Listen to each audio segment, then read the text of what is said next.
자, 여러분 안녕하세요. 안녕하세요. 예, 어떻게 추석은 잘 보내셨습니까?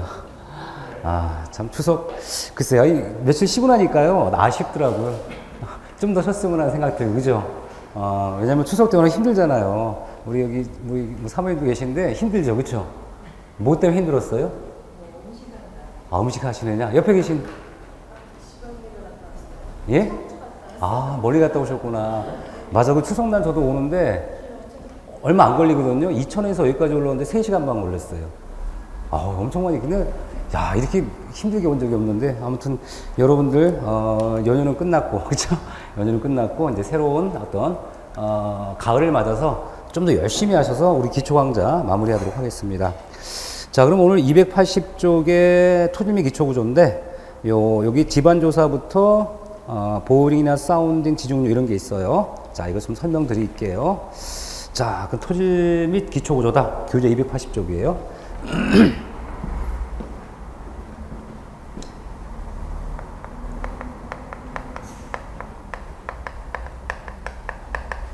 자, 이 가장 먼저 나오는 게 이제 집안조사라는 게 있어요. 집안조사. 자, 그럼 집안조사라고 하는 거를 보면은 이 순서가 좀 나와 있죠. 그 순서가 나와 있는데, 이 집안조사를 보면 보통 우리가 크게는 예비조사와 이 본조사를 보통 얘기를 해요. 그런데, 예비조사 그 안에도 보면은 요렇게 사전 답사와 같은 미리 조사하는 사전조사라든가, 그쵸? 그 다음에 본조사를 할 때 부족하면 추가 조사라는 내용이 들어가요. 그럼 집안조사는 왜 조사라는 내용을 꼭 얘기를 했을까? 의미가 있겠죠. 왜냐면 우리가 현재 여러분이 바닥 있죠? 여러분이 앉아있는 바닥에서 쫙 내려다 보세요. 뭐가 보이나요? 안 보이죠? 그게 뭐냐면 땅 위에서 여러분이 이렇게 내려다 봐도 지하에 어떠한 광물질이 있는지 알 수가 없다는 얘기예요. 지난번에 공부하신 것처럼, 학습하신 것처럼 분명히 기초구조 밑에 지반이 있어야 되고, 지반이 다시, 그쵸?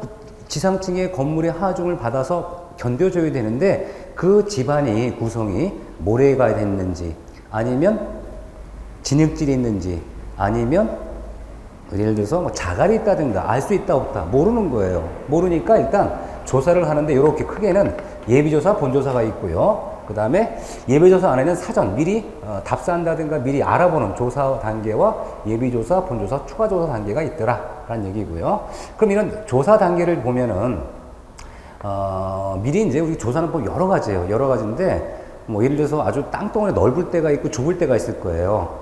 땅덩어리가 아주 넓을 때는 사실 다 조사하기 힘들겠죠. 그래서 이때는 이제 광범위한 조사에 해당하는, 광범위한 조사니까 물리적 탐사법이라고 해서 뭐 전기저항법 같은 걸 알아보는 거예요. 왜? 예를 들어서 신도시를 개발해야 돼. 무지무지 땅이 넓어. 근데 그거 어떻게 조사할 거예요? 그쵸? 신도시 같은 거 엄청 넓으니까 이때는 그냥 우리가 지하에 우리가 전기를 이용해, 저항을 이용해서 전력을 공급하면 밑에서 이제 저항치가 나타나고 저항치 값에 따라 이 광물은 무엇이구나라고 해서 계략적 조사하는 방법이 있는데 탐사법이라 그래요. 탐사. 그렇죠? 그럼 탐사법은 상세한 거예요? 계략적인 거예요? 계략적인 거죠? 계략적. 대표적인 방식이 우리 전기 저항식이에요. 전기의 저항값을 통해서 우리가 광물의 성질을 이해하겠다. 이런 방법이 있고요. 그 다음에 이제 우리가, 아주 정상적인 방법. 보통 땅이 이렇게 넓지가 않아. 근데 아주 가장 정상적인 방법은 보링 시험이라고 있어요. 보링 시험. 혹시 보링 시험을 한번 본 사람 손 들어보세요. 한번 봤습니다. 없어요? 아무도? 보링 시험. 그러면 혹시나 여러분들 중에 펌프 있죠? 지하수 개발할 때 구멍 뚫어서 우리가 펌프 설치하는 거 혹시 보신 분 없어요? 지금 막 우물 뚫는다, 지하수 뚫는다 해서 공사하는 거 한 번도 본 적이 없어요? 아, 그랬군요. 그럼 이 보링 시험이라는 게 뭐냐라고 하면, 자, 이렇게 지중해 무엇이 있는지 알 수가 없는 거야. 알 수가 없으니까 이렇게 구멍을 뚫린 기계가 있어요. 구멍을 뚫린 기계가 있어요. 그럼 이 구멍을 뚫린 기계가 있고, 요렇게, 우리가 니수 같은, 끈적끈적한 니수 같은 걸 이렇게 한쪽에 흘려주고, 한쪽에는 책상과 그쵸? 걸상이 있고요. 비가 오면 안 되니까 요렇게 그쵸? 우산 같은 걸 씌워놓고 한 사람이 덥고 하니까 앉아서 이렇게 기록을 하도록 돼 있어요. 그러면 여기서 계속 뭡니까? 이렇게 땅을 뚫어요. 땅을 뚫어보면은 이제 몇 미터 좀 나오니까, 여기 뭐 자갈이 나왔다. 그럼 이 사람이 써요. 기록을 하고, 그거를 이렇게 끄집어내. 그러니까 우리가, 지하수 개발하는 것처럼 땅 속에 구멍을 파가지고 파다 보면 뭐가 나와요? 자갈이 나올 수 있고, 또는 우리가 안반이 나올 수 있고, 모래가 나올 수 있겠죠? 그걸 끄집어내. 그 끄집어낸 걸, 이 끄집어낸 요거를 우리는 뭐라고 할까요? 시료. 뭐라고요? 시료. 뭐 시료라고 해요. 시료. 일종 뭐 샘플일 텐데 시험 재료예요. 시험 재료. 이런 것들을 다 어디다가 기록을 하고 남겨놓습니다. 그 다음에 쭉 더 파다 보니까 뭐가 나왔냐면 여기 물이 나왔다. 그럼 물이 나왔다는 얘기 뭐야? 지하수의 위치를 표시해. 그래서 어떻게 표시하냐면 이런데 깊이가 0이죠. 표시를 해. 몇 미터마다 이렇게, 그쵸? 이렇게 돼 있어요. 돼 있으면 여기 지하수 위치 여기 표시하고, 여기 이제 뭐 색조가 뭐고, 여기 뭐 자갈이 나왔다든가 여기 모래가 나왔다든가 이렇게 써줘요. 써주고 보링 시험이야. 그 중간중간에 여기다가 n치 값을 보통 우리가 표시해요. 내가 필요한 진해력이 필요하다 그러면 n치 값, 예를 들어서 뭐 30, 여기는 뭐 25 이렇게 표시를 합니다. 요렇게 보링 시험 결과를, 이렇게 시험을 해서 요렇게 결과를 나타낸 이 그림을 그려주는데, 이것을 우리 주상도, 뭐라고요? 주상도. 주상도라 그래. 주상도. 주상도. 그럼 이 보링 시험 목적이 뭐예요? 결과적으로 이 속에, 땅 속에, 그죠? 땅 속에 뭐가 있는지를 조사하는 내용이 되는 거죠. 그럼 우리 보링 시험을 하면 뭘 할 수 있냐면, 이 땅 속에는 현재 몇 미터 정도 파면은 자갈이 있구나, 몇 미터 정도 파면은 모래가 있구나, 또는 진흙이 있다는 걸 다 알 수가 있는 거예요. 그럼 나중에 이렇게 조사한 결과를 우리가 설계자한테 어떻게 주냐면, 이렇게 된 그 나무 상자가 있어요. 나무 상자 안에서 이런 시료 있죠? 시료를 다 모아서 갖다 줘요. 저도 굉장히 많았어요. 왜 많았을까? 아주 옛날에 제가 설계를 했었거든요. 설계하면은 당연히 땅에 대한 조사를 하기 위해서 보링 시험을 해요. 보링 시험을 하면 제가 직접 안 하죠. 용역회사가 있어요. 토질 용역회사가 있어서 그 용역회사에서 보링 시험 토질 조사 보고서와 함께 이렇게 상자를 주는 거예요. 근데 상자가 너무 많으니까 어떤 문제 생겨요? 무겁고 귀찮죠. 근데 일정 기간 동안 우리가 보관하고 있어야 되거든요. 전화했어요. 야, 이거 귀찮아서 안 되겠다. 갖다 좀 가져가라 그랬더니 자기네가 넘쳐서 갖다 놓을 데가 없다는 거야. 그러니까 자기네가 이렇게 시험을 하면 그 하나 자체가 우리가 얘기하는 기초자료 조사 결과물이잖아요. 그런 결과물을 원래 보관하도록 돼 있는 거예요. 왜? 나중에 문제가 생기면, 야, 너 했냐 안 했냐 그러면 우리가 이렇게 여기서 채취한 이 결과가 여기 있다라고 하는 겁니다. 이게 이제 보링 시험이에요. 보링 시험. 그럼 이 보링 시험이라는 것은 그 결과를 뭐로 나타낸다? 주상도로 나타내. 주상도. 뭐라고요? 주상도. 주상도라서 그림을 딱 그려주고요. 그럼 보링을 하는 이 시험 방법을 보면, 수세식 보링이 나오고 있어요. 수세식 보링이 있고요. 그 다음에 충격식이라고 있어요. 충격식. 회전식이라고 있습니다. 보통 이 세 가지 정도 구분하는데, 이 수세식이라는 것은 여기 물 있죠? 물을 여기서 막 흘려주면 어떻게 돼요? 이 물이 흙 같은 경우는 물이 닿으면 물러지죠. 물러지니까 물을 계속 보내면 그 물이 다시 위로 올라오겠죠. 올라온 걸 요렇게 컵에다 치자고요. 컵에다 방으면 어떻게 돼요? 시간이 지나면 위에는 물이고 밑에는 가라앉겠죠? 이 가라앉은 걸 가지고 지금 현재 몇 미터 위치를 봤더니 여기 모래가 있다든가 점토가 있다든가 쓰는 거예요. 이게 수식 보이링이야. 그럼 수식 보이링이라는 것은 결과적으로 단단한 집안이에요? 아니면 연약질일까요? 예? 연약질이죠. 연약질에 적합한 거예요. 물을 뿌려서 그 물을 다시 받아서 침전시키는 방법이에요. 자, 그럼 충격식은요, 안반이에요, 안반. 안반에다가 물을 뿌린다고 해서 안반이 올라오겠어요? 절대 안 올라오겠죠. 그러니까 이때는 강한 비트로 충격을 줘요. 충격을 주면 충격을 준 걸 가지고 끄집어내서 여기 지금 이게 그 안반 일부가 깨졌다는 걸 표시하는 겁니다. 응? 그래서 아주 견고한 땅, 그래서 견고한 땅 아니면 또 안반 같은 거, 안반층이라든가 이런 것은 분명히 충격식으로 해야 될 겁니다. 자, 그다음 회전식은 뭐냐면 우리 톱질 해보셨죠? 톱. 우리 톱질 해보셨어요? 톱은 보셨죠? 어떻게 생긴지 아시죠? 톱 생기시죠? 톱은 근데 이 톱을 이렇게 원형으로 감쌌다 쳐요. 원형으로 이렇게. 응? 원형 톱이에요. 원형. 그 원형 톱 같은 거를 이 코어 드릴 같은 건데 이렇게 지중해에 받고요. 여기서 윙 하고 감는 거예요. 윙 하고 감으면 어떻게 돼요? 나중에 요렇게 생긴 시료가 나오겠죠. 동그란 시료가 나와요. 요 시료를 보면 요 시료는 현재 여기 이렇게 표시가 돼요. 이렇게 여기 안반이 있고 여기 뭐 자갈 같은 게 있고 이렇게 색깔도 표시가 돼. 요런 것들을 여기다 갖다 놓는 거예요. 기록을 해요. 몇 미터 봤더니 지금 무슨 층이 나왔다. 그럼 얘네들은 어떻게 잘 보세요. 자, 만약 지층의 성격이 틀려요. 이렇게 지층의 성격이 틀리는데 이 지층의 성격이 틀린 것도 그대로 알 수가 있죠. 얘는 섞였어요? 안 섞였어요? 안 섞였죠. 안 섞였으니까 우리는 제가 뭐라고 썼습니까? 그렇죠. 불교란 시료. 교란은 흐트러진 거예요. 흐트러지지 않은 시료를 채취할 때 적합하고, 그 다음에 연속적이죠? 지층의 상태 연속적으로 좀 파악을 했잖아요. 연속적인 지층 파악이 가능한 방식은 회전식 보링이다. 가장 정확한 방법이다. 그렇죠? 이해하시겠죠? 그래서 아주 다양한 계층에 우리가 연속적으로 어떤 정확하게 우리가 시료 채취할 수 있는 방법 중에 하나가 회전식 보링이에요. 회전식 보링. 아, 이게 중요한 키워드구나. 이해할 수 있겠고요. 그 다음에 이제 우리가 알 수 있는 게 뭐냐면 이제 표준과 사운딩 시험이 있어요. 사운딩 시험. 이 사운딩 시험이라는 건 뭐냐면 이렇게 지중에다가 시험체를 꽂아서 회전해 볼 수 있고 이렇게 충격을 주거나 해서 그 지층의 성격을 알 수 있는 게 사운딩이라고 그래요. 그럼 사운딩은 크게 어쨌든 땅속에 꽂는 거죠. 땅속에 샘플을 꽂아서 여기서 이렇게 충격을 가한다든가 회전을 시킨다든가 해서 그 광물, 그 지층에 있는 성격을 이해하는 거예요. 성격. 자, 그렇다면 우리가 이렇게 한번 얘기해 볼게요. 우리랑 밀가루 반죽 있죠.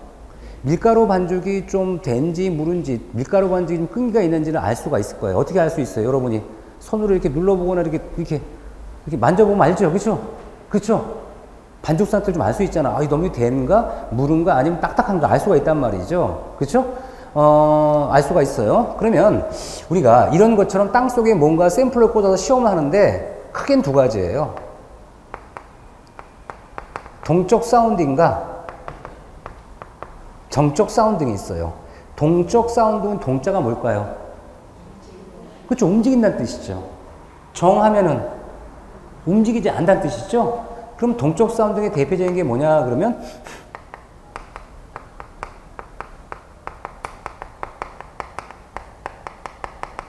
뭐라고 썼어요 제가? 그렇죠. 표준관입시험. 자, 정적 사운딩의 가장 대표적인 게 뭐냐 그러면 배인시험이에요. 배인시험. 그러면 표준관입 시험의 의미를 이해하기 위해서 자 한번 얘기해 줄게요. 자 우리가 요렇게 그 높이가 30cm짜리 생일 케이크가 있어. 케이크. 빵 같은 거 있죠? 빵은 우리가 단단해요? 아니면 물러요?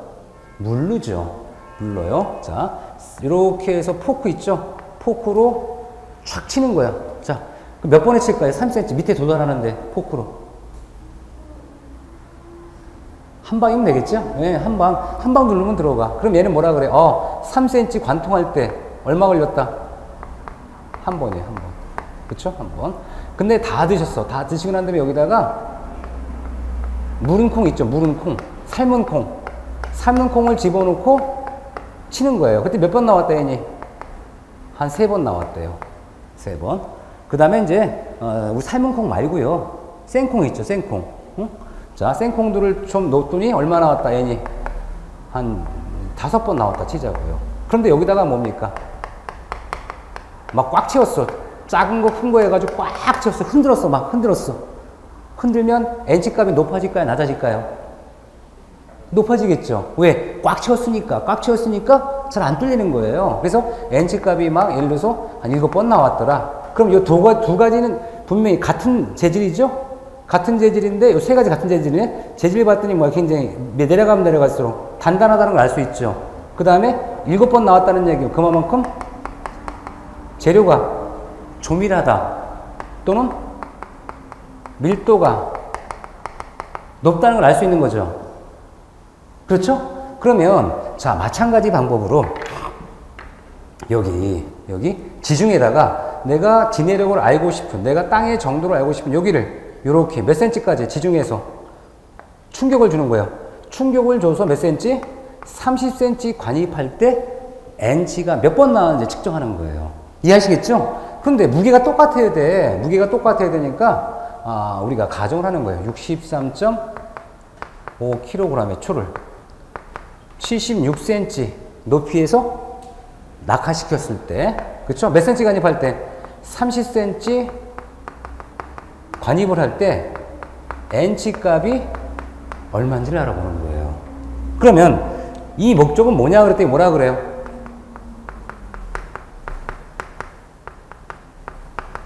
사질토의 조밀성이나 사질토의 밀도를 측정하는 방법이다.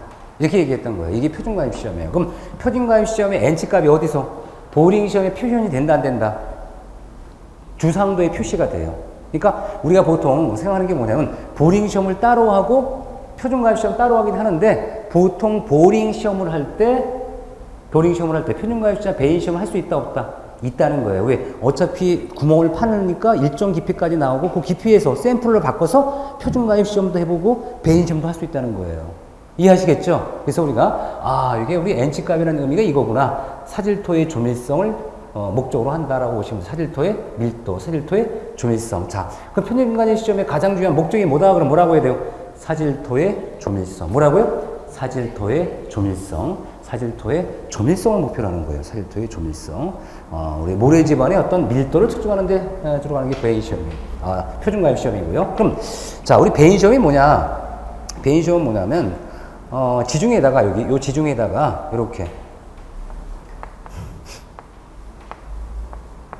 십자형 날개예요. 얘를 이렇게 돌려보는 거야. 돌려봐. 그럼 아까 제가 밀가루 반죽은 여러분이 이렇게 손가락 그 감으로 알 수 있다고 그랬었죠. 마찬가지로 그 지중해에다가 십자형 날개를 꽂아서 빙글빙글 돌려보면 빙글빙글 막 돌아가. 그러면 점착력이 좋다 안 좋다? 끈기가 안 좋다는 얘기고 잘 안 돌아가면 끈기가 좋다는 얘기. 그래서 우리가 결과적으로 얘는 점토질의 끈기를 뭐라고 그래? 점착력이라 그래. 뭐라고요? 점착력. 점토질의 점착력을 알아보는 시험이에요. 그러면 다시 말씀드리면 자, 얘는 사질토의 조밀성이죠. 그럼 사질토의 조밀성은 무엇과 관계 있냐 그랬더니 얘는 우리가 얘기하는 마찰력과 밀접한 관계가 있다 하고요. 얘는 점착력과 밀접한 관계가 있다는 거예요. 그럼 이 얘기가 나온 유래가 있어요. 유래가 뭐냐면 흙의 강도의 가장 대표적인 것을 우리가 전단 강도로 해요. 근데 이 전단 강도는 뭐라고 하냐면 전단 강도는 흙의 마찰력과 흙의 점착력의 조합이라고 보통 얘기를 해요. 전단 강도는. 그럼 전단 강도가 마찰력과 점착력의 조합이라면 이 마찰력을 알아보는 시험은 무슨 시험으로 가능하다는 얘기야? 방금 전에 얘기했던 표준가입 시험을 통해서 알아보는 거고 점착력에 관련되는 것은 무슨 시험을 통해서? 그렇죠. 배인 시험을 통해서 뭐다? 흙에 필요한 전단 강도를 측정하기 위한 방법으로 이제 보통 이용되는 거예요. 보통 이용됩니다. 자, 요게 이제 요 교재에 안 나와 있지만 이런 내용들은 나중에 기본서에 나올 겁니다. 기초 강좌니까 안 나온 것 뿐이에요. 여기까지가 쫙 정리하면 어디까지? 기초 주제 14까지 나온 거고요. 그러면 우리가 분명히 사질토나 점토질은 약간 성격이 다를 거야. 그렇죠? 성격. 여러분 성격 알잖아요. 여러분도 성격이 각각 다르잖아. 그렇죠? 다른 것처럼 흙에도 성격이 다른데 가장 대표적인 게 뭐다? 사질토와 점토질하고 두 가지를 보면 이 흙의 성격이 이렇게 있구나라는 것을 알 수 있다는 얘기겠죠. 그렇죠? 자, 그럼 일단 우리가 기초 주제 15번째 주제가 뭐냐 그랬더니 지중응력 분포다 라고 해요. 지중의 응력 분포라고 합니다. 그럼 이 지중의 응력 분포를 좀 그림 우리 교재에 있지만 제가 설명드리면 이렇게 땅이 있어요. 땅이 있고 여기도 땅이 있어요. 땅이 있는데 이렇게 건물을 이렇게 땅 위에다가 이렇게 세우는 거예요. 올려놨어요. 올려놓으면 자 우리가 여러분이 백사장에 여러분이 길을 걸으면 여러분은 발자국이 표현이 돼요, 안 돼요? 되죠? 표현이 됩니다. 표현이 됐다는 얘기는 여러분의 무게가 무거우니까, 그렇죠? 땅은 아직, 모래는 밀도가 높다 낮다 자꾸 왔다 갔다 하니까 밀도 높지 않잖아요, 그렇죠? 그러니까 조금씩 들어가서 치마가 되니까 그 자리가 표현된 거죠. 그 다음에 여러분이 눈이 쌓인 길을 걸어갑니다. 어떻게 돼요? 발자국이 표현된다는 것은 이 눈에 그 견디는 힘이 결과 여러분의 몸무게를 못 견뎠다는 얘기잖아요. 그렇죠? 자, 그러면 진흙 땅이 있어, 진흙 땅을 여러분이 밟으면 어떻게 돼요? 발자국 표시가 됩니다. 그런데 안반이를 걸을 때는 어때요? 전혀 표시가 안 돼. 그게 뭘 얘기해요? 그만큼 안반은 여러분의 무게를 잘 견딜 수 있다는 얘기죠? 그렇죠? 그러면 우리는 뭘 할 수 있어요? 우리가 치마가 많이 되거나 깊이가 많이 됐다는 얘기는, 깊이가 많이 뻗었다는 얘기는, 치마가 됐다는 얘기는 그만큼 여러분의 무게를 못 견뎠다는 얘기죠? 자, 그러면 다시 알아보는 거예요. 여기 하나는 모래야, 모래 집안이에요.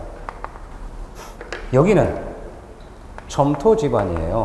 그러면 자, 우리가 대체적으로 모래 집안과 점토 집안이 얼마만큼 견디는 능력을 알아봤더니, 자, 요렇게, 모래는 요렇게 저항을 한대. 이 힘에 대해서. 왜? 지금 현재 이 힘들은, 이 건물이니까 어떻게 돼요? 이렇게.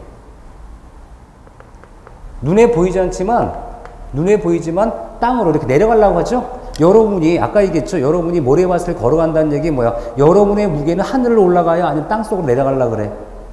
땅으로 내려가려는 그 아래쪽으로 지금 이렇게 힘을 주고 있는 거죠. 힘을 주고 있는데, 이 모래를 봤더니 모래는 이렇게, 받치는 힘들이 크게 받더니 어떻게 돼요?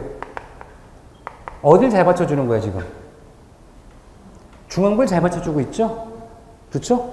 그러면 다시 점토질 봤더니 점토질은 어떨까? 점토질은, 세네? 근데 뭐야, 갑자기? 얘들이 점점 힘을 잃네? 그러면 힘의 크기를 표현하면 어떻게 돼요? 모래는 요렇게, 점토는 요렇게. 그러면 자, 여기 잘 보면 여기는 누르님보다 훨씬 강하죠, 지금. 그러면 어디서 가라앉을까? 가라앉는 부분이. 모래는 이렇게. 여기서 주로 하자가 생기겠죠. 점토는 주로 여기 생기죠. 그래서 모래는 우리가 치마가 우려가 된다라는 것은, 치마가 우려되는 것은 어딜까요? 당부, 가장자리를 담부라 그래요. 가장자리. 그러면 자, 여기 점토는 어디가 치마가 우려될까요? 점토는 중앙부가 되겠죠? 이게 바로 지중응력 분포예요. 이해하시겠죠? 지중응력 분포. 그렇구나. 요거 시험 한두 번 나왔던 거죠. 예. 그 다음에 우리가 기초주제 16번으로 가는 거예요. 기초주제 16번은 지내력 시험이라고 했어요.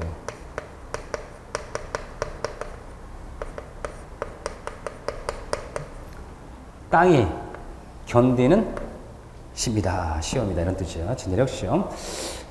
지내력 시험에 이제 평판 제어나 말뚝박기 시험이 있는데 아주 가볍게 설명드릴게요. 기초 한가니까. 자, 그럼 지내력 시험에 좀 이해를 한다면 아주 쉽게 얘기를 하면 이런 얘기죠. 제가 지금도 늘 생각나는 게 뭐냐면 이렇게 된 산이야, 산인데요. 여기 눈이 막 왔어.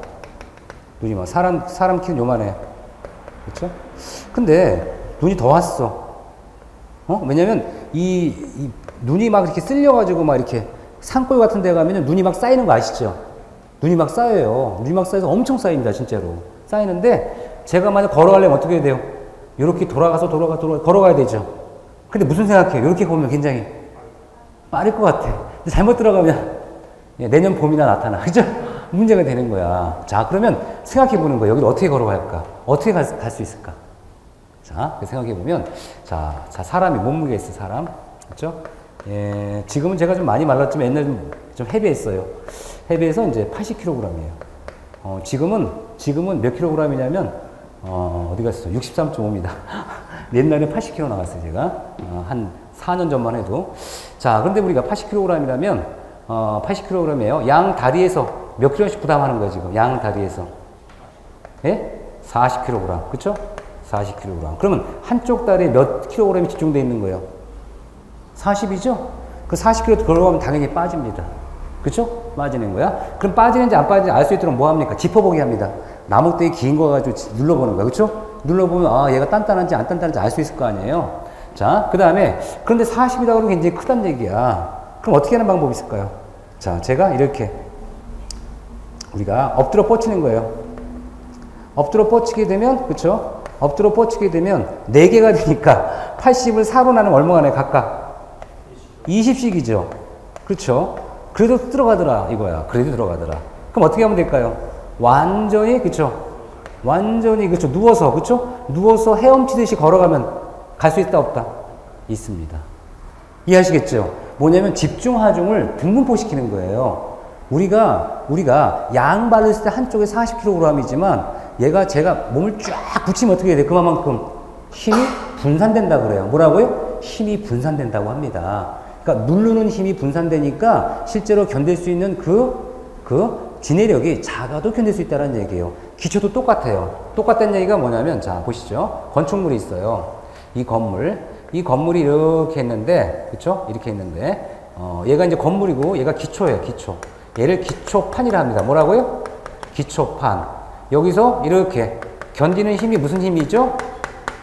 땅이 견디니까 지내력이 건물은 아래로 중력반으로 눌러주고 있단 말이죠. 그러면 자 눌러주는 그 무게가 예를 들어서 아까처럼 그냥 80kg을 할게요. 아주 쉽게 똑같이 80kg이라고 하면 그렇죠? 현재 얘는 뭡니까? 이렇게 쫙 깔려 있죠. 쫙 깔려 있기 때문에 실제로 그 힘의 크기가 많이 분산됐겠죠. 근데 계산해 봤더니 얘가 1제곱미터에 예를 들어서 80kg에 1제곱미터에 만약에 얘는 20kg 밖에 못 받는다 라고 치자고요. 20kg 밖에. 그럼 얘는 80으로 누르고 있는데 1제곱미터에 얘는 20kg 밖에 못 받아. 그럼 어떻게 돼요, 얘가? 얘는 80 누르는데 얘는 20이라는 것은 땅이 내려가겠죠. 그럼 안 내려가려면 어떻게 하면 돼? 얘를 기초판을 증가시키는 거야. 이렇게 증가시켜요. 증가시키면 어떻게 돼? 얘가 실제로 80kg이고 20kg 얘 못 받는다고 쳤지만 실제로 이 하중이 80을 줬지만 이렇게 잘라지다 보니까 훨씬 더 작은 힘이 될 거 아니에요. 그러니까 우리가 결과적으로 뭘 얘기하냐면 눌러주는 힘은 변동이 없을 것 같지만 여기서 뭐야? 요렇게 힘이 전달이 될 때 지내력을 보강할 수 없기 때문에 어떻게 한다? 기초판을 넓게 펴주면 분명히 무게는 부담하중은 작아질 테니까 얘가 치마가 되지 않고 견딜 수 있다는 얘기예요. 뭐랑 똑같아요. 우리가 만약에 이 사람이 건너갈 수 없다고 하지만 이렇게 가는 거 말고 또 어떤 방법이 있을까? 스키 신발을 신는 거예요. 스키 신발을 신는 순간 어떤 문제가 생겨요? 여러분의 몸무게가 증가했어요? 감소했어요? 증가했죠. 스키 무게 때문에. 근데도 불구하고 스키 신발을 딱 신으면 어떻게 돼요? 스키 신발을 신는 순간 무슨 면적이? 접지 면적이라고 그래요. 무슨 면적이요? 땅에 접하는 접지 면적이 커졌기 때문에 상대적으로 이 몸무게를 작게 분산시켜서 주는 거예요. 마찬가지로 이 기초판도 눌러주는 힘은 똑같지만 이 기초판이 약간 증가가 돼. 이 면적이 증가가 되면 결과적으로 치마가 되지 않고 충분히 견딜 수 있는 우리가 설계가 가능하다는 얘기입니다. 이런 것들이 지내력 관련되는 거예요. 근데 일단은 여기까지는 뭐 이렇게 이해를 돕기 위해서 제가 설명드린 거고요. 그러면 지내력 시험은 크게 우리 교재에 나와 있는 건 뭐냐면 내가 땅에 견디는 힘의 어떤 정도를 알기 위해서 평판 제하 시험이라는 게 있고요. 그 다음에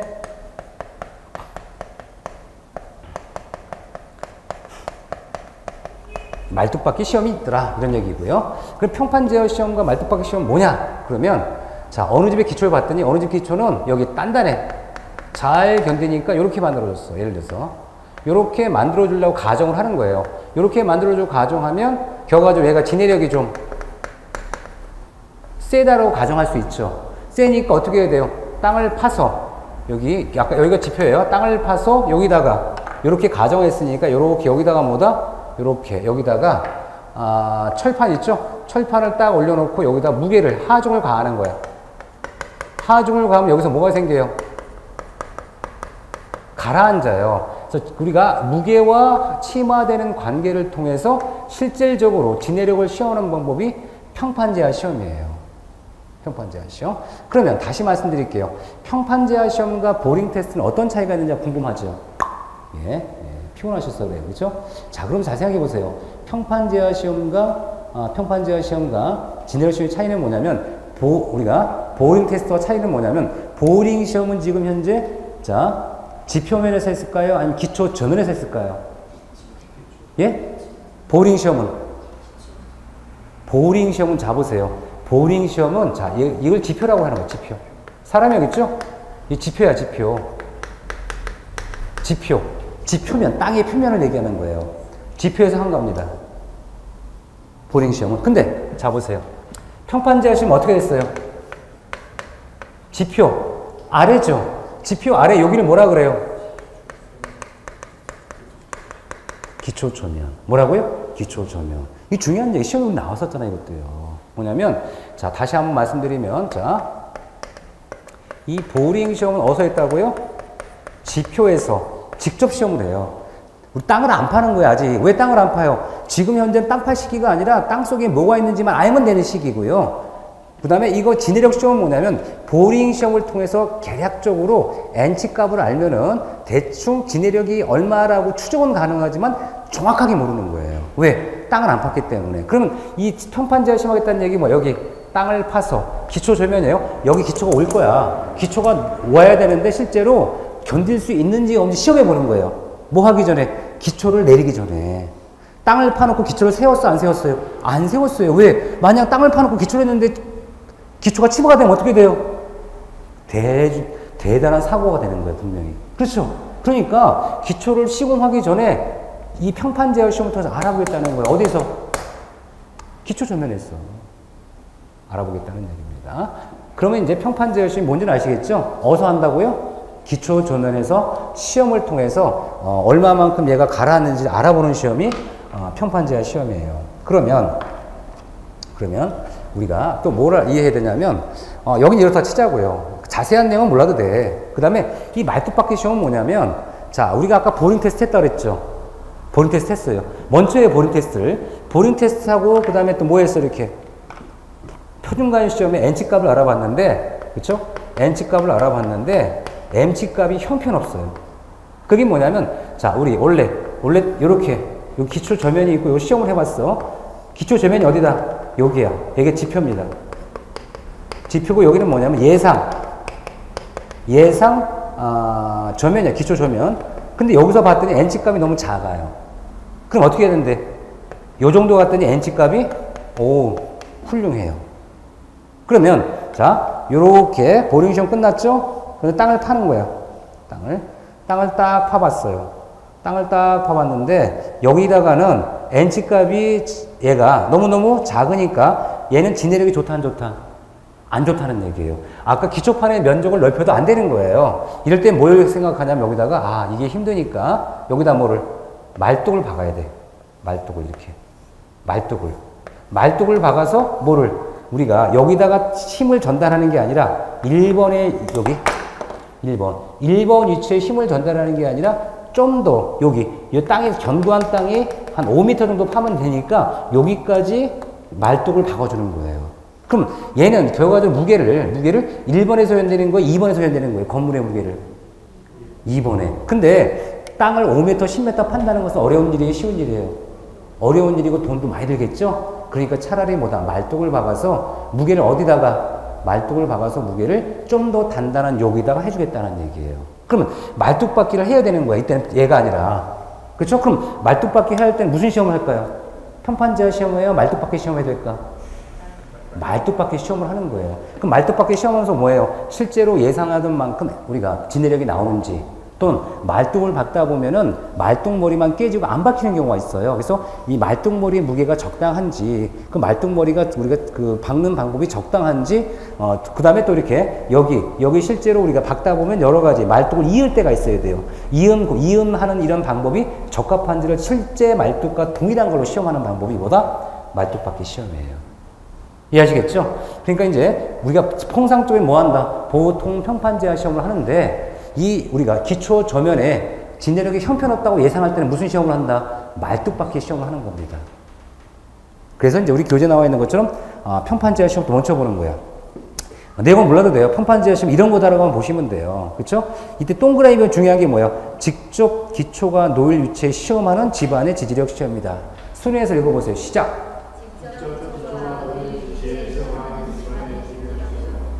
여기서 직접 기초가 놓을 위치라는 거죠. 이걸 뭐라 그래요? 기초 저면이라는 거예요. 기초 저면. 이해하시겠죠? 보링 시험과는 다르다는 거 이해하겠죠? 보링 시험 뭐 한다? 땅 파기 전에 하는 거예요. 땅 파기 전에.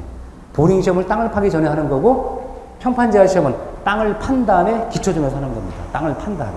요 차이가 있고요. 말뚝박기 시험이라고 나왔죠? 말뚝박기 시험은 쫙 보니까 이런 거구나. 넘어가는 거예요. 넘어가고 교재 282쪽에 282. 혹시 제가 지금 설명하는데 좀 어려운 내용은 있나요? 별로 없죠? 예, 없고요. 그 다음에 이제 제2절에 기초조제 17에 보면 기초구조가 나와요. 17? 좋아, 기초구조. 자, 그러면 이 기초구조를 제가 한번 그림을 그려드릴게요. 기초구조. 자, 우리가 땅을 이렇게 팠다고 치자고요. 땅을 팠습니다. 땅을 파서 우리가 여기 이제 땅을 파게 되면요, 땅이 단단하지가 않아요. 왜냐면 땅을 파게 되면 우리 생활 단단할 것 같지만 땅이 약간 이완됐다고 해요. 뭐라고요? 땅이 이완됐다. 뭐랑 비슷하냐면 여러분 밀가루 있죠?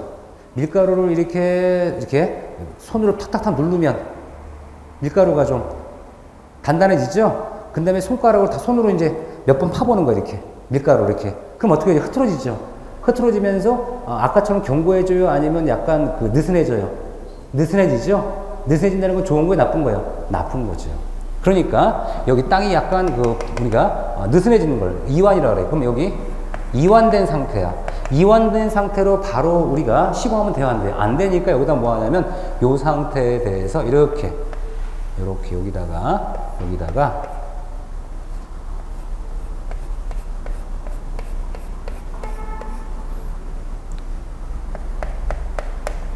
잡석 있죠? 잡석을 세워서 까는 거예요. 잡석이나 모래. 잡석이나 또는 모래들을 눌러줘요. 잡석이나 모래로 다짐한다는 거 눌러준다는 얘기죠? 눌러주는 거예요. 왜? 이완됐기 때문에. 응? 그 다음에 이 위에다가 이렇게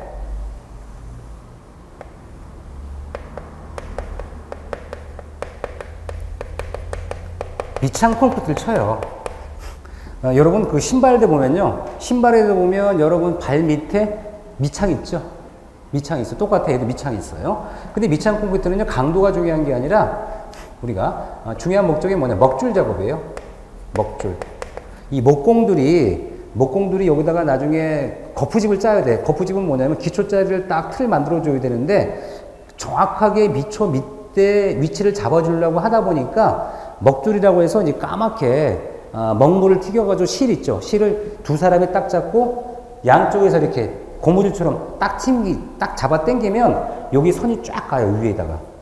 위에 선이 쫙 가야 되는데 이걸 먹줄 작업이라고 해요. 뭐냐면 목공들이 뭔가 정확한 위치나 치수를 정하기 위해서 먹줄을 갖고 다니면서 먹줄 있죠. 먹을 묻힌 그 실을 갖고 다니면서 이렇게 서로 두 군데를 잡아주고 바닥에서 딱 치면 어떻게 돼요? 먹줄이 올라갔다 내려오면서 쫙 선이 그어지는 거예요. 이게 먹줄 작업이라 합니다. 먹줄 치기라고 해요. 이해하시겠어요? 먹줄. 우리가 고무줄 생각하면 돼요. 고무줄을 먹으로 맺혀가지고 이렇게 두 사람이 이렇게 바닥에다 딱 대면 탕 튕기면 이게 먹이 탁 묻히겠죠? 이해하시겠어요? 예. 먹줄 작업이라 그래. 먹줄 작업을 위해서 많이 필요합니다. 왜 그러냐면 잡석이나 목에다가 먹줄 작업하면 어떻게 돼요? 우둘투둘 하겠죠. 정확하지 않죠. 그러니까 비창코드를 딱 치고 난 다음에 이렇게 잡아주고 여기다가 이렇게 해서 기초판이에요.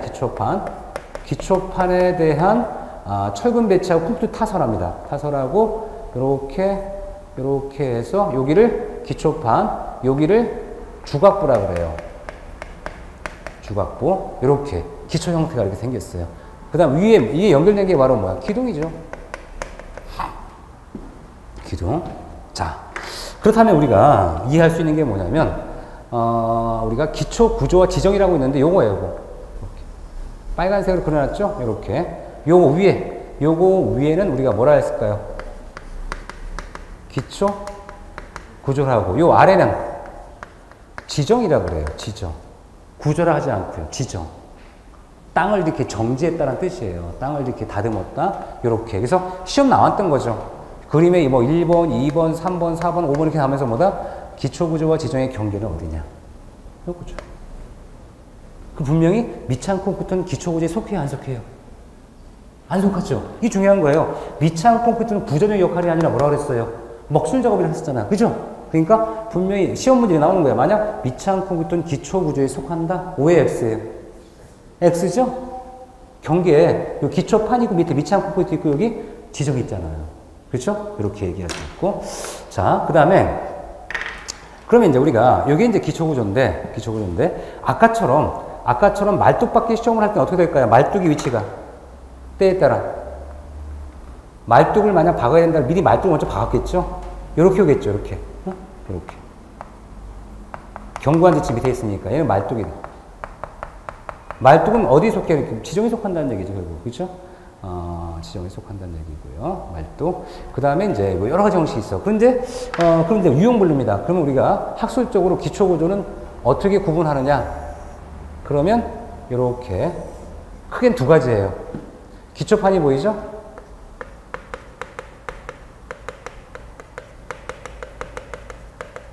기초판의 형식상 구분하는 방법이 있고요. 그 다음에 지정의 형식상 구분하는 방법이 있어요. 그런데 요 기초판의 형식에 의해서 구분하는 방법이 네 가지예요. 지정 형식에 구분하는 방법도 네 가지인 거예요. 그러면 1학년 1반, 2반이 섞이면 된다, 안 된다? 안 된다 그랬었죠? 그래서 독립기초, 복합기초, 온통기초는 또 매트기초라 그래요. 그 다음에 주기초. 주기초는 다시 연속기초로 합니다. 그 다음에 지정의 형식은 직접 지정. 요거는 사실 간접 지정인데, 간접 지정은 우리가 말뚝 지정, 피어 지정, 케이슨 지정 이렇게 나와요. 케이슨 지정은 또 우리는 잠함 지정이라고 합니다. 잠함 지정. 잠함 지정. 자, 그렇다면 이렇게 여러 가지가 있구나. 그럼 일단 여러분들이 번호 쓰는 거야. 1번, 2번, 3번, 4번, 5번, 6번, 7번, 8번이죠? 전체는 8가지죠. 8가지야. 그럼 이때, 자, 직접 지정은 기초판의 형식이다. 속한다. 맞아요? 틀려요? 아니란 얘기죠? 그게 뭐냐면 여러분들이 이 공부를 하실 때는 일단 뭐다? 기초판의 형식상 몇 가지가? 4가지가 있고요. 지정 형식이 몇 가지? 4가지 있다는 걸 아셔야 되는 거예요. 4가지. 그래서 우리가 그림을 기억하면 해보세요. 자, 말뚝은 어디 속해서 말뚝은 이렇게 보면 어떻게 돼요? 지정에 속해 있죠, 지금 말뚝은. 또 말뚝 대신에 뭐가 있을 수 있어요? 이렇게 기둥처럼 생긴 거를 이렇게 만약 배치했다 그러면 뭐가 되는? 피어거든, 피어. 기둥처럼 생긴 긴 우리 말뚝을 뭐라 한다? 피어라고 하거든요. 어디가 비슷했어? 기초판 위에 아래 이거잖아, 이거. 그렇죠? 또는 이 형식이 뭘로 생겼냐면 건물처럼 생겼어. 건물처럼, 구조물처럼. 이렇게 긴 게 아니라 얘는 봤더니 어떻게 생겼다? 여기도 그리기 힘드니까 이렇게 기둥이나 보가 있는 것처럼 이렇게 생겼어요. 이렇게 기둥이나 보가 있는 것처럼 요 피어 위치에. 그럼 얘는 기둥이나 보처럼 뭐처럼 상자처럼 상자처럼 생긴 건 뭐라 그래요? 케이슨. 그 상자처럼 케이슨이 여기 배치하니까 얘는 기초판 위에 아니면 아래에 배치되니까 뭐라고 해? 지정의 형식이구나. 그러면 얘네들이 없다. 요것들 말뚝이나 피오나 요게 자맘이 없다 그러면 뭐라고 해요? 그냥 얘는 직접. 그렇죠? 요거 없이 뭐다? 직접 지정을 했다. 이해하시겠죠? 요거 없이 했다 그러면 뭐라 그래? 그냥 직접 지정이라는 거야. 직접 지정. 직접 지정. 아, 요렇게 구분하는구나. 요렇게. 어때요? 지금 암기 안 하고도 이해할 수 있겠죠? 그래서 뭐 생각하면 그림 속에 요 기초판 아래에 있는 건 다 뭐다? 지정의 형식이고 기초판과 관계된 형태는 뭐다? 기초판의 형식 이렇게 구분하는 거예요. 학술적으로. 그렇죠? 그러니까 현재 여러분들이 어떻게 우리가 이렇게 용어를 썼는지를 알면은 외울 필요가 없어요. 머릿속에 그림 그리는 거야. 아, 요 밑에 어떤 그림 그릴까? 아, 얘네들 없어. 그럼 뭐가 돼? 직접. 뭔가 있어. 그러면 간접. 이 간접 중에 말뚝이 있다? 말뚝 지정. 그렇죠? 자, 기둥처럼 긴 게 있다. 그럼 뭐라고? 피어 지정. 상자각처럼 생긴 기둥이나 볼을 만들었다. 그럼 뭐라고? 케이슨 지정. 오케이. 된 거죠? 끝났어요. 그럼 이제 포인트가 있어. 자, 피어는 뭐처럼 생겼다 그래서 우리가? 포인트가 기둥처럼. 얘는 뭐다? 상자처럼. 이렇게 기억하는 거예요. 자, 그 다음에, 자, 기초판의 형식 그림인데요. 자, 이 독립 기초판의 형식은 뭐냐면, 자, 그림을 보세요. 제 그림을 넣어둘게요.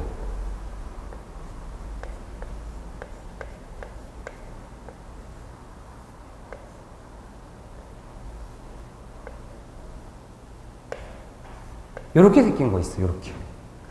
자, 하나의 기초판이죠. 하나의 기초판에 기둥이 몇 개예요, 지금? 하나의 기둥이죠? 하나의 기초판에 얘가 독립기초예요. 하나의 기초판에 하나의 기둥이 올라가는 거. 그럼 복합기초는 뭐냐? 자, 다시 볼게요. 보이죠는 자, 기둥과 기둥이 있어요. 기둥과 기둥이 있는데 가까운 거예요. 가까우니까 어떻게 되냐면 원래 이렇게 쉬고 하려니까 어떻게 돼? 작업이 더 복잡하니까 어떻게 한다? 이렇게 차라리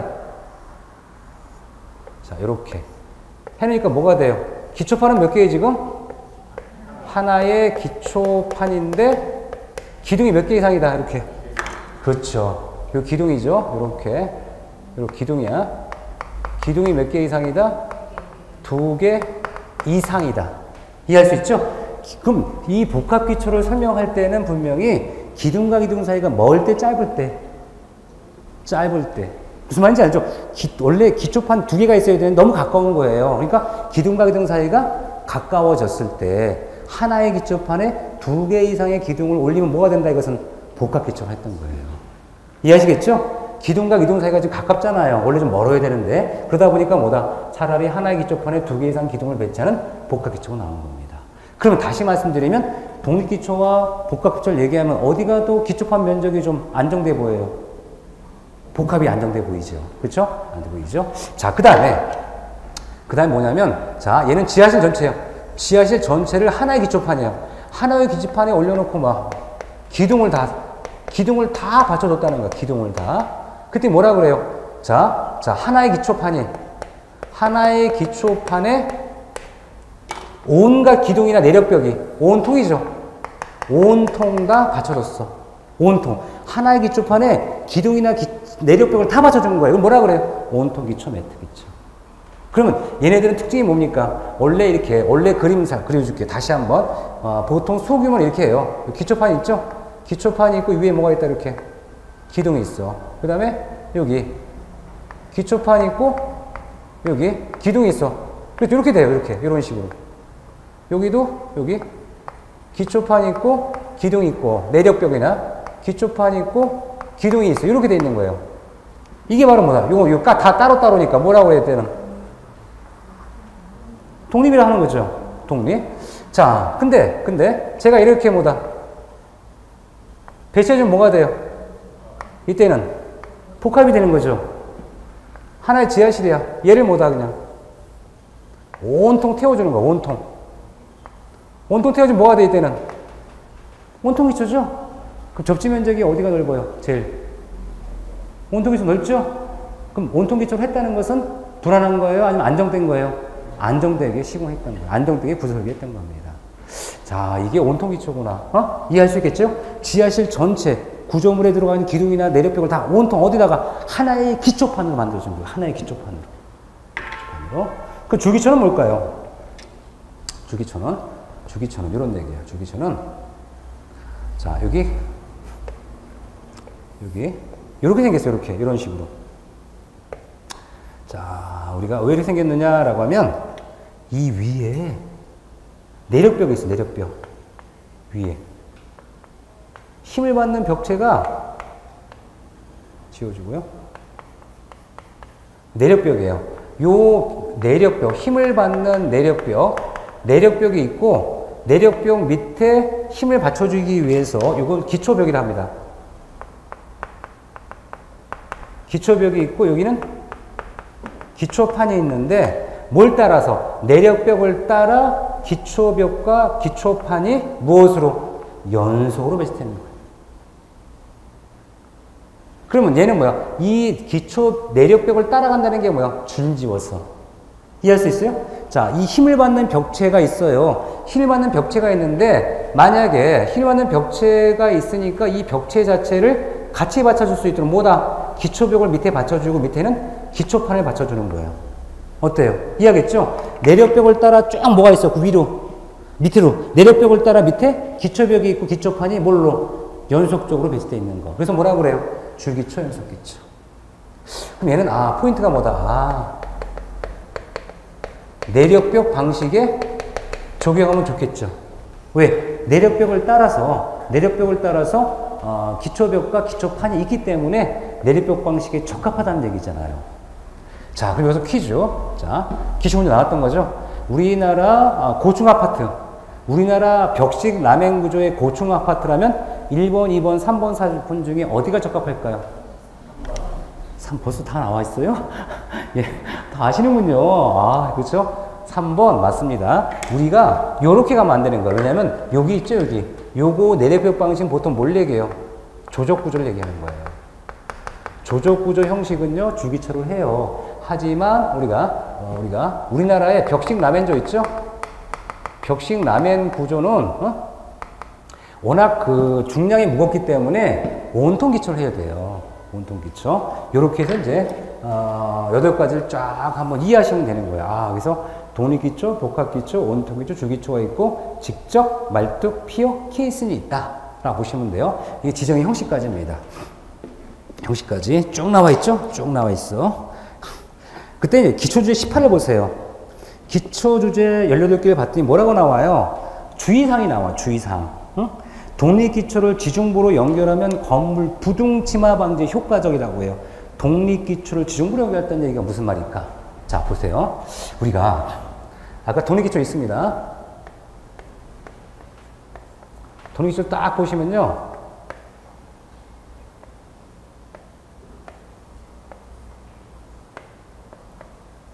요렇게 있어야 되는 거예요. 요렇게. 여기도 뭐가 있냐면 독립기초가 있어요.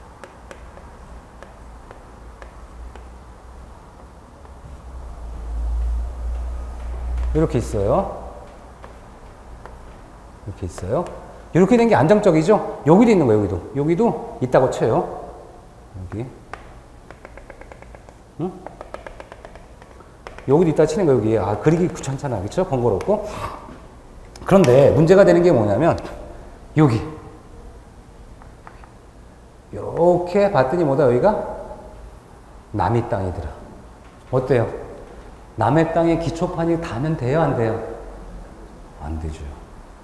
그쵸? 나중에 소송이 나타날 수도 있죠? 남의 땅에 함부로 손대는 거 아니에요. 그쵸? 남의 거에는. 그죠?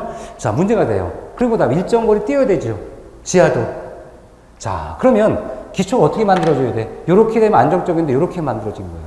요렇게. 그러면, 자, 요렇게 만들어졌습니다. 요렇게. 그러면 얘는, 자, 좌우 대칭이 돼요, 안 돼요? 안 돼요. 대칭이 안 되는 것은 굉장히 좀 불안해 보이죠? 불안해 보이니까 어떤 게 생겨요? 부둥치마가 생길 수 있어요. 여기 부분에. 여기나. 그쵸? 이럴 땐 어떻게 한다? 요럴 때는, 여기 잘 보세요. 이럴 땐, 이 주각부라 했죠? 주각부와 주각부를 요렇게 해서, 주각부를 여기다, 또 옆에다가도 요렇게 생략하는 거예요, 생략. 여기도 생략. 여기도 서로 어떻게 돼요? 서로 힘을 합쳐서 묶어줘요. 이걸 뭐라 한다? 땅속에 있는 보니까. 땅속에 있는 볼을 뭐라 한다? 보는 보잖아요. 볼 생긴 모습이. 옆으로 길죠? 무슨 보? 지중보예요. 지중보. 이해할 수 있겠죠? 우리가 편신기초가 생겼어, 지금. 뭐 때문에? 여러 가지 현장 문제 때문에 편신기초가 생기면 무슨 문제 생겨요? 편신기초는 한쪽에 쏠린 거예요. 그러니까 뭐라 그래요? 우리는 부동치마에 우려가 있다. 그럼 부동치마 우려를 방지하기 위해서 뭐를 했다? 지중보로 보강을 하면 어떻더라? 효과가 높더라. 우려를 어떻게 없애겠다는 얘기죠. 뭘 통해서? 지중보를 통해서. 이해할 수 있겠죠? 그래서 결과적으로 이 편신기초가 생겨서 우리가 부동치마 서로 다른 위치로 이렇게 한쪽만 쏠리는 거 이렇게 쏠리면 부동치마라고 하는 거예요. 부동치마라는 것은 균등하게 치마가 되지 못하고 한쪽으로 힘이 쏠리는 거. 그럼 부동치마의 대표적인 게 바로 뭐예요? 여러분, 이렇게 이태리 피사지방 가면 뭐가 있어요? 이런 거 많이 보셨죠? 피사의 사라는 게 뭐예요? 기울어졌다는 거. 피사 사탑의 가장 큰 문제가 뭐 이렇게 한쪽 기울었다는 얘기잖아요. 얘는 뭐가 돼? 얘는 대표적인 부동치마예요, 부동치마. 한쪽으로 기울은 거, 한쪽으로.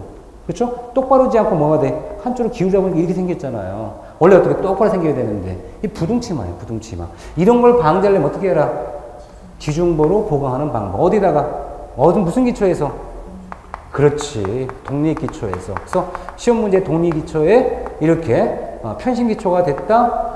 부동치마가 우려될 때 가장 효과적인 보강법은 지중보 보강이다. 어때요? 오케이 된 거죠? 네, 오케이 된 거야. 자, 이게 바로 몇 번이다? 18번 주제고요. 그 다음에 기초는 동결선 이하에 설치해라. 다시 한번 뭐라고요? 기초는 그 지역의 동결선 이하에 배치하라라고 나와. 그럼 동결선이 뭐냐 이거죠? 동결선이란 우리 이런 얘기를 해요. 겨울철에 땅이 옵니다. 겨울철 땅이야, 땅. 겨울철에 땅이 옵니다. 땅이 얼어요? No, 물이 오는 거예요.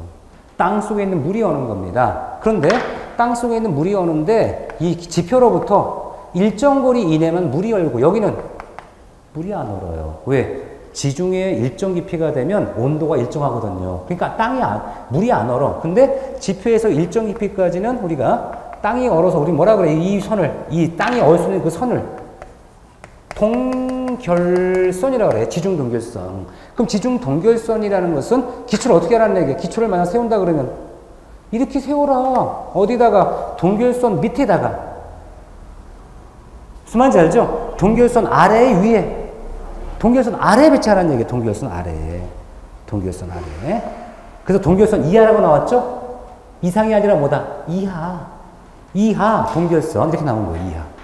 그 다음에 이제 동일 건물 기초는 이종 형식 기초 표현하지 않겠다는 거예요. 이종이라는 뜻이 뭐예요? 이종은 서로 다르다. 서로 다른 종류를 혼합하면 된다, 안 된다? 안 된다는 뜻이에요. 안 된다. 그 다음에 280의 기초의 분을 설명드린 거고, 부동치마. 부동치마에 대한 내용이 나와요. 내용 나왔죠? 이런 게 있다 보시고요. 그 다음에 동결선. 아까 설명드린 거야. 이 동결선을 잘 보면 뭐가 나와요? 이 동결선 깊이는, 자, 우리나라가 어떻게 생겼어? 요렇게 생겼으니까, 우리가, 여기는 중부는 90cm, 북부로 가면 120 춥죠? 남부로 가면 얼마다? 60cm 전후로 하더라. 지역별로 갖다 다르다. 다르다 이거예요. 다르다. 여기까지 딱 공부하셨으면 이제 기초형식 구성 끝났고, 자 잠깐 쉬었다가 284쪽 철근 콘크리트 구조 학습하도록 하겠습니다.